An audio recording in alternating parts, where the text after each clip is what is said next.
Good morning, and let me share with you something interesting. Deuteronomy 31:18.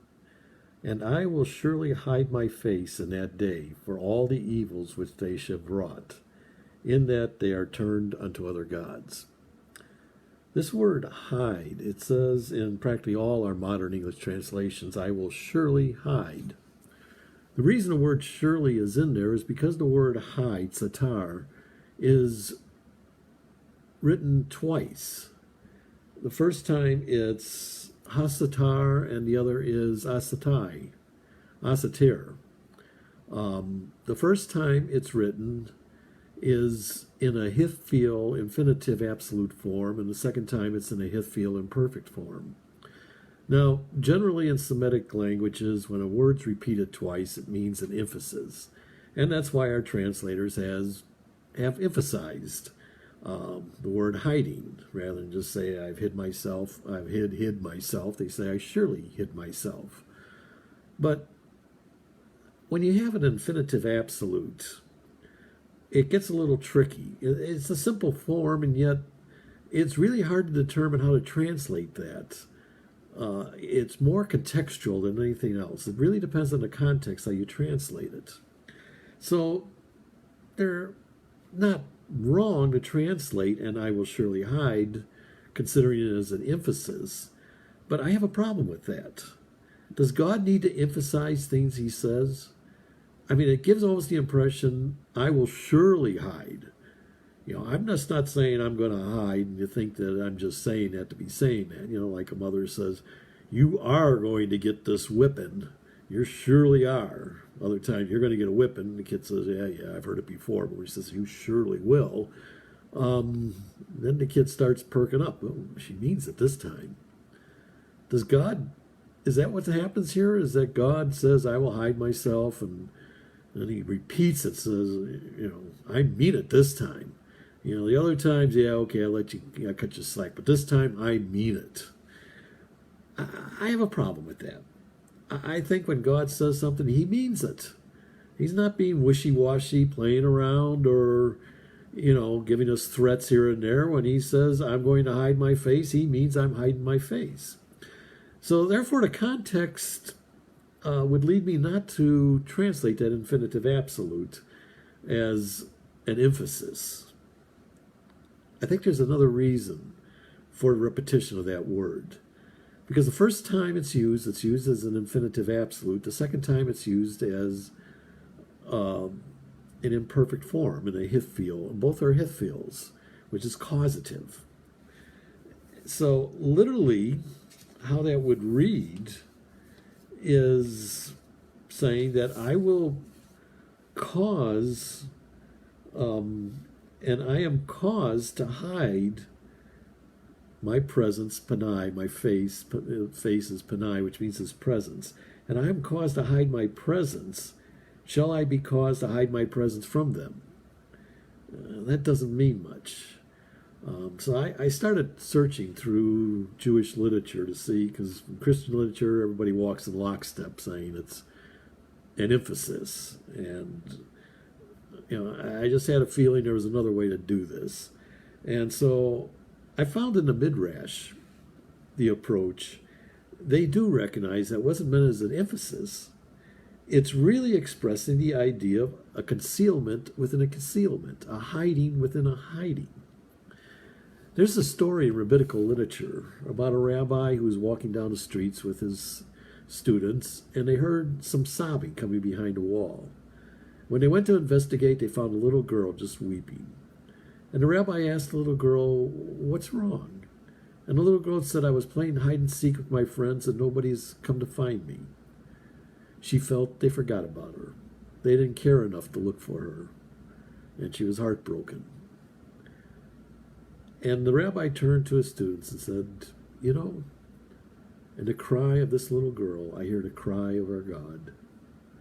For he hides his presence from us, to make us aware of our sin, to make us aware that we've sought other gods. And then we don't come looking for him. We don't even realize that he withdrew his presence. This is more true than we really know. There are many times uh, when, I think of some churches. Somewhere in the history of that church, the presence of God was really in that church. That's what made the church grow. That's what got the people excited. And they'd walk into the sanctuary and they felt the presence of God right away. And then things happened. People started gossiping. There was jealousies. Some would sit in the congregation and just barely make it through a worship service because they're sitting there thinking, I got just as much talent or more than those people up there. I should be up there leading the worship. People don't even realize and appreciate my talents. I could lead the worship service better than that. There's many out there who are saying, man, I could preach a better sermon than that. I could show more emphasis and motion and feeling when I preach a sermon than this pastor's doing. I've got a better knowledge of the Word of God than this pastor has. And these jealousies, these gossips, these disunities come in, and they begin to worship other gods, the gods of their prosperity, the gods of their reputation in the community. Their beautiful building, and they're proud of that, and they show it off. And somehow God gets lost in all that, and he withdraws his presence to make the people realize, something's not right here. Examine yourselves. My presence is left. But rather than people recognizing that the presence of God is left, they just begin to, during the worship service, they play their music faster. They clap harder. They dance more. They turn up the volume on their amps and get the music louder, all to create this sense of emotion and feeling. And now we got the presence of God. People leave the church and they said, I've left because I don't feel the presence of God. Well, we're going to make the presence of God. Come on, people, worship. Lift your hands. Start dancing. Start singing like you really mean it. And they feel something. They feel the same thing they do if they go to a football game. And God is hidden within his hiding. He is left, and they don't even realize he's left. They don't even realize his presence is gone. As it says in Deuteronomy 3:18, I will surely hide my face in that day. I'll be hidden within their hiding in that day for all the evils that you brought and turned to other gods. They won't even realize when I withdraw my presence. They'll just continue on their merry way, and they won't even come looking for me. And he'll sit behind that wall weeping, heartbroken. And his people didn't even care enough to realize that his presence was gone and to seek the reason why it was gone. And this happens to us not as a church, but as an individual.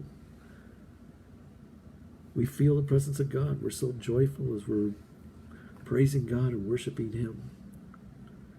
And something happens, and one day we don't feel that presence of God. But rather than stop and examine our hearts, what am I doing? Have I committed some sin? Have I offended God in some way that his presence is left? Search your heart and pray before God. Oh God, as David said, search me, oh God, try my ways. If there be any wickedness in me, show me. Let me repent. Instead, you turn the volume up on your music. You start clapping your hands. You start doing all the praises till you feel something. And God is hidden within his hiding. He's concealed within his concealment. And you're satisfied with your little joyful experience. Aesop, that Greek storyteller, told the story of a man who took all his wealth and invested it in a big rock, golden rock, solid gold. He went out and he buried it in a field. And every day he'd go out and he'd dig up that rock, he'd pick it up and he'd hug it and he'd hold it and just love to feel the presence of that gold against him. Then he'd bury the rock in the ground again and go back. And every day he'd just repeat the same thing. One day there was a thief who wondered, what's this guy doing every day? And he followed him, hidden away. And he noticed he dug up this big rock of gold. So as soon as that man buried the rock again and left, the thief went out, dug it up, and stole it. Next day, the man went out, dug up, or tried to dig up the rock, and it wasn't there. And when he realized it had been stolen, he cried out, and he came into town just weeping. His gold had been stolen. And someone came up to him and asked, well, why did you bury it? And he said, because I just want to keep it safe. But what were you doing with it? Well, every day I'd go, I'd dig it up, and I'd just hold it and hug it. And I said, is that all you did with it? Just dig it up, hug it? Tell you what, why don't you go find a rock, paint it gold, bury it, and then every day just dig it up and pretend it's really a gold rock. If that's all you're doing with it, it's just getting the thrill of holding it in your hands. And a man did that, and he was satisfied. How many of you are like that? You only seek God for the thrill. You only seek God for that happy feeling. I need him, boy. I need to feel the presence of God, man. I'm feeling lousy today. And you don't do it in the sense of sharing in a relationship, of sharing an intimacy together. It's only what God can give you. How long would a marriage last? If a man was intimate with his wife, and he was only intimate because of what he could get out of it. He could care less about the wife as long as she gives him what he wants. What's his wife become? His wife's become nothing more than a prostitute. I wonder, has God just become a prostitute to you? Someone you use to get what you need? Get in trouble, you call on him. You need some extra money. Oh, God, I'm going to give you some tithing here so you can give me more money back. Oh, God, I'm really feeling sad today. I want to feel your presence. So you put on some worship music and start dancing around until you feel good again. And all the time, his presence was hidden from you to make you aware of the fact that there's something not right here. But rather than find out what's wrong, you just substitute it with something else. Substitute it with something that's going to give you the joy that you want, rather than really searching for the reason why his presence is left. That's why, my motto is, I am always in the presence of God. And whatever I do as unto him.